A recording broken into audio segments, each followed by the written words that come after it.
Hello students, welcome back to our YouTube channel देवज्ञान।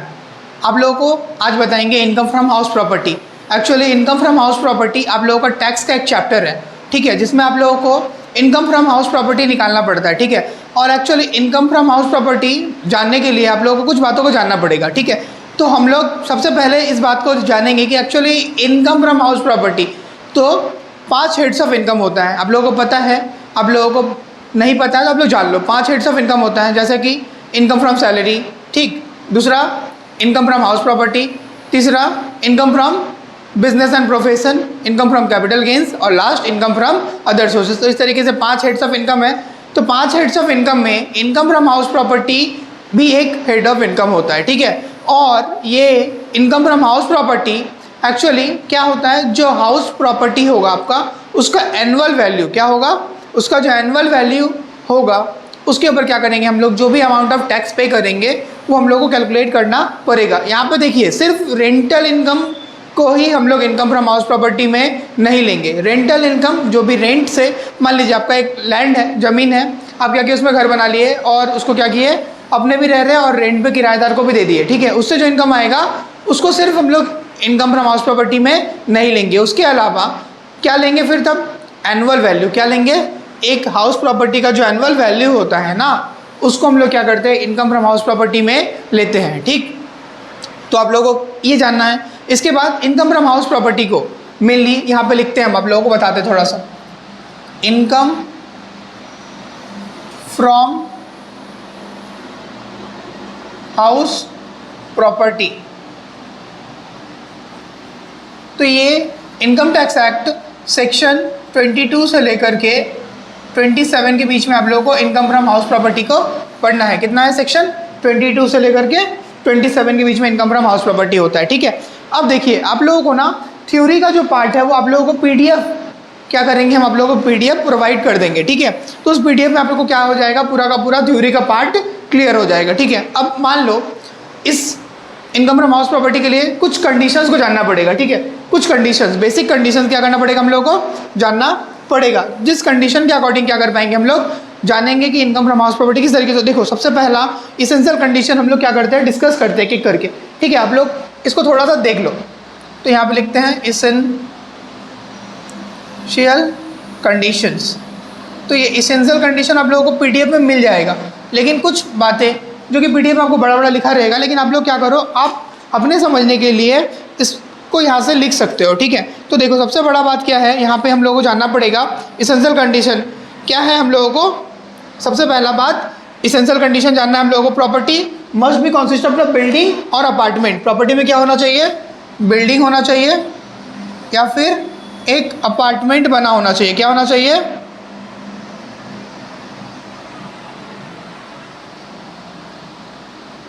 Building और apartment होना चाहिए, ठीक है। बिल्डिंग और अपार्टमेंट होना चाहिए। उसके बाद 2 नंबर जो एसएससी है ना, वो क्या होगा, एसएससी क्या होना चाहिए, ओनर होना चाहिए। एसएससी को क्या होना पड़ेगा, ओनर होना पड़ेगा, ठीक है, घर का। नेक्स्ट बोला है यहाँ पे, आप लोग देखोगे नोट में आप लोगों को मिल जाएगा, the property should not be used by the assessee for the purpose of his her own business, ठीक है, not used for his/her own business. अब ये बात देखो, ध्यान से समझना है हम लोगों को, बिल्डिंग और अपार्टमेंट होना चाहिए। अब हाउस प्रॉपर्टी का इनकम यदि आप लोगों को जानना है ना, तो आपको क्या करना पड़ेगा, ये बात जानना पड़ेगा कि वहाँ पे बिल्डिंग और अपार्टमेंट बना होना चाहिए। जैसे कि देखो, पहला पॉइंट आप लोग कंडीशन में देखोगे तो देखोगे आप लोगों को मिलेगा, the property must consist of the building and land apartment there too. मतलब प्रॉपर्टी में क्या होना चाहिए, बिल्डिंग और अपार्टमेंट बना होना चाहिए, ठीक है। अब मान लो एक खाली प्लेग्राउंड है, मान लो बड़ा सा एक प्लेग्राउंड है या फिर एग्रीकल्चरल लैंड है, तो एग्रीकल्चरल लैंड से भी इनकम आता है, तो उसको हम लोग इनकम फ्रॉम हाउस प्रॉपर्टी में नहीं लेंगे, ठीक है।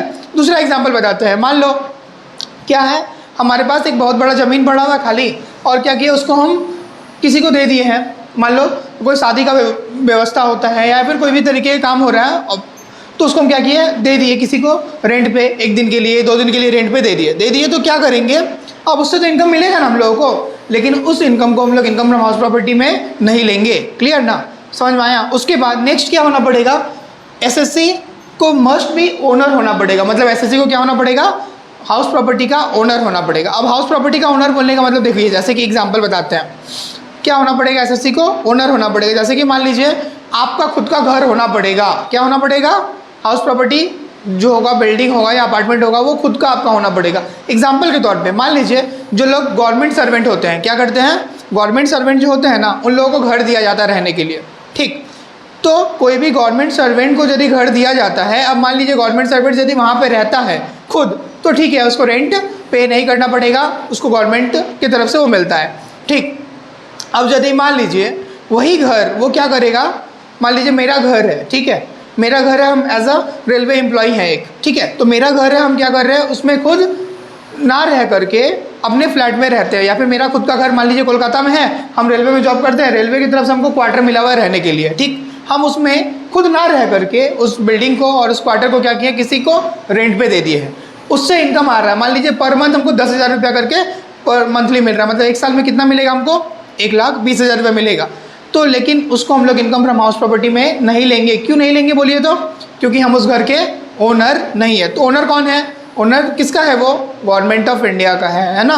तो हम ओनर हो सकते हैं उस बिल्डिंग का, उस अपार्टमेंट का, नहीं, तो वो मेरा नहीं है। तो उसके लिए क्या होना पड़ेगा, आपको ओनर होना जरूरी होगा। क्या होना पड़ेगा, आपको उस घर का ओनर होना पड़ेगा। नेक्स्ट कंडीशन बताए हैं, वो जो एसएससी होगा ना, वो आपका बिल्डिंग या फिर हाउस प्रॉपर्टी को अपने बिजनेस के लिए नहीं यूज़ कर सकता। जैसे कि एग्जांपल बताते हैं, जैसे कि मान लो आप एक मान लो कि हम एक टीचर है, ठीक है, या फिर एक डॉक्टर है, कोई भी, ठीक है। तो हम यदि डॉक्टर हैं उसको अपने प्रोफेशन के लिए यूज़ कर रहे हैं, ठीक है। जैसे कि डॉक्टर लोगों का काम क्या होता है, चेंबर खोलते हैं, उन लोग क्या करते हैं, उसमें बैठते हैं और बैठ करके पेशेंट को चेकअप करते हैं, और उससे भी इनकम आता है उन लोगों को, फीस लेते हैं ना पेशेंट लोगों से, तो वो उनका फीस होता है, ना कि इनकम फ्रॉम हाउस प्रॉपर्टी होगा। दूसरा एग्जांपल सुन लो, कि मान लो कि मेरा एक घर है, ठीक है, अब रोड साइड मेरा घर है। अब घर है तो हम उसमें क्या कर रहे हैं, एक मोदी खाना दुकान खोल लिए है, ठीक है, और मोदी खाना दुकान खोल ली है, तो ऑब्वियसली उससे मेरे को इनकम मिलेगा ना इनकम। तो वो इनकम जो मिलेगा वो मेरा इनकम फ्रॉम बिजनेस होगा, ना कि इनकम फ्रॉम हाउस प्रॉपर्टी होगा। हाउस प्रॉपर्टी का इनकम उसको हम लोग नहीं मानेंगे। इसलिए 3 मेन कंडीशन को बताएं, बिल्डिंग और अपार्टमेंट बना होना चाहिए, दूसरा बात एसएससी को ओनर होना पड़ेगा, तीसरा बात नॉट यूज फॉर हिज और ओन बिजनेस। तो ये आपको नोट्स पीडीएफ में, अभी इस वीडियो के लिंक में डिस्क्रिप्शन में जाना, आपको वहाँ पे क्या मिलेगा, ये पीडीएफ आपको मिल जाएगा, जिसमें पूरा का पूरा डिटेल्स क्या किए हैं हम आप लोगों को बताए हैं, क्या किए हैं, पूरा का पूरा वीडियो का जो है ना, यहाँ पे इनकम फ्रॉम हाउस प्रॉपर्टी का नोट्स आपको पूरा का पूरा मिल जाएगा, ठीक है। डोंट बी पैनिक, सब कुछ आप लोगों को क्लियर कर दिया जाएगा, ठीक, समझ में आया ना। उसके बाद आ जाइए, आप लोगों को बताना है कि हाउस प्रॉपर्टी कितने तरीके के होते हैं, ठीक है। अब हाउस प्रॉपर्टी कितने तरीके के होते हैं ये भी आपको यहाँ पे मिल जाएगा। टाइप्स ऑफ हाउस प्रॉपर्टी मेरे नोट्स में आप लोगों को क्या हो जाएगा, मिल जाएगा। तो देखो house property mainly, house property आप लोग देखोगे मेनली, तो हम यहाँ पे लिखते हैं हाउस प्रॉपर्टी। तो ये हाउस प्रॉपर्टी 2 तरीके का होता है, ठीक है। एक होता है हाउस प्रॉपर्टी, मेनली आप लोगों को टाइप्स ऑफ हाउस प्रॉपर्टी में लिख जाएगा। आप लोग देखो यहाँ पे 2 तरीके का हाउस प्रॉपर्टी हम लोग लिखते हैं, ठीक। एक होता है ऐसा हाउस प्रॉपर्टी जिसको हम लोग बोलते हैं सेल्फ ऑक्यूपाइड, ठीक है, सेल्फ ऑक्यूपाइड। एक होता है लेट आउट। अब देखिए ये सेल्फ ऑक्यूपाइड मतलब खुद के रहने के लिए, ठीक है। सेल्फ ऑक्यूपाइड मतलब जहाँ पे हम लोग खुद रहते हैं। सेल्फ ऑक्यूपाइड मतलब जहाँ पे हम लोग खुद रहते हैं। मेरा घर है, खुद का घर में हम खुद रहते हैं, तो ये मेरा खुद का सेल्फ ऑक्यूपाइड हाउस प्रॉपर्टी हो गया। अब ऑब्वियसली अपने आप को तो रेंट नहीं देंगे या फिर अपने आप से तो इनकम नहीं पे कर मिलेगा, हमको मिलेगा क्या, नहीं मिलेगा। लेकिन फिर भी गवर्नमेंट को हमको क्या करना पड़ेगा, इससे हम लोगों को क्या, जो हाउस है ना मेरा खुद का घर होगा, तो उसके ऊपर भी कुछ मेरा एनुअल वैल्यू निकलेगा घर का, तो उस एनुअल वैल्यू के ऊपर भी क्या करना पड़ेगा, हम लोगों को टैक्स पे करना पड़ता है, ठीक है। तो ये सेल्फ ऑक्यूपाइड हाउस प्रॉपर्टी अब 2 तरीके का यूज़ हो सकता है इसका। सेल्फ ऑक्यूपाइड हाउस प्रॉपर्टी का 2 तरीके से हम लोग यूज़ कर सकते हैं, ठीक है। एक होगा रेसिडेंट के लिए, क्या रहेंगे, रेसिडेंट। रेसिडेंट मतलब खुद के रहने के लिए। रेसिडेंट मतलब यहाँ पे हम लोग खुद रहेंगे। रेसिडेंट का मतलब क्या, हम लोग यहाँ पे खुद रहेंगे, समझ में आ गया। नेक्स्ट हो गया यूज्ड फॉर बिजनेस और प्रोफेशन। हम इसको क्या करेंगे, यूज़ करेंगे बिजनेस और प्रोफेशन के लिए। मान लीजिए मेरा घर है, जैसा बताया ना एग्जाम्पल, हम उसको क्या कर रहे हैं, उसमें एक मोदी खाना का दुकान खोल ली है या फिर कोई भी तरीके का यूज़ कर रहे हैं बिजनेस पर्पस के लिए, या फिर कंपनी खोल ली है छोटा सा, कुछ भी घर में, घर के अंदर होता है ना बहुत सारे, देखोगे आप लोग, तो उस तरीके से बिजनेस कर रहे हैं। या फिर प्रोफेशन, डॉक्टर है, सीए है, लॉयर है, आप लोग देखोगे डॉक्टर, सीए, लॉयर, ये लोग क्या करते हैं, अपने घर पे अपना चेम्बर खोल लेते हैं। तो वहाँ पे भी क्या होगा, ये आपका क्या हो जाएगा, सेल्फ ऑक्यूपाइड हाउस ही है। नेक्स्ट है आप लोगों का लेट आउट। अब ये लेट आउट से इनकम आएगा आप लोगों को। देखो लेट आउट का मतलब होता है किराए पे दे देना। क्या करना, किसी टेनेंट को या फिर किसी व्यक्ति को हम लोग क्या करते हैं, जब अपना घर रहने के लिए देते हैं तो फ्री में तो रहने के लिए देंगे नहीं, क्या मिलेगा उससे, रेंटल इनकम मिलेगा। क्या मिलेगा, रेंट मिलेगा। क्या मिलेगा आप लोगों को, रेंट मिलेगा। किससे मिलेगा, टेनेंट से। ठीक है, तो ये अब ये लेट आउट हाउस जो होता है ना, इसको भी दो तरीके से यूज़ कर सकता है। जो एसएससी जिसको हम रहने के लिए देंगे ना घर में, वो इसको दो तरीके से क्या कर पाएगा, यूज़ कर पाएगा। समझ में आया? तो दो तरीके का यूज़, या तो वो रहेगा रेसिडेंट, वो खुद के लिए रहने के लिए यूज़ कर सकता है, रहने के लिए, हाँ, अपना रेसिडेंशियल पर्पस के लिए वो घर को यूज़ कर सकता है रेंट पे। ठीक है, दूसरा एग्जांपल, वो उसमें क्या कर सकता है, बिजनेस, क्या कर सकता है, अपना बिजनेस कर सकता है, और अपना प्रोफेशन, वो कुछ भी कर सकता है। मान लीजिए आपको घर हम दे दिए लेट आउट पे, मान लो आप मेरे टेनेंट हो, ठीक है, आप क्या हो, मेरे टेनेंट हो, आपको हम क्या किए हैं, घर रहने के लिए दिए हैं, तो आप उसमें रहो या बिजनेस करो या प्रोफेशन करो, मेरे को क्या मिलेगा, मेरे को क्या मिलेगा, रेंट मिलेगा ना। तो लेकिन उस हम लोग अब बोलेंगे कि मान लीजिए रेंट जो मिलेगा ना, वो इनकम फ्रॉम हाउस प्रॉपर्टी में आएगा। ठीक है, अब वो बिजनेस करे या फिर वो रहे, उससे कोई फर्क नहीं पड़ता है। लेकिन यदि मान लीजिए हम बिजनेस करेंगे या फिर उसमें बिजनेस करेंगे या प्रोफेशन में यूज़ करेंगे, तो ये इनकम फ्रॉम हाउस प्रॉपर्टी में नहीं आएगा। ये क्या होगा आपका, इनकम फ्रॉम हाउस प्रॉपर्टी में नहीं आएगा, ये नहीं आएगा आपका हाउस प्रॉपर्टी में। क्लियर, ये आपका इनकम फ्रॉम हाउस प्रॉपर्टी में नहीं आएगा।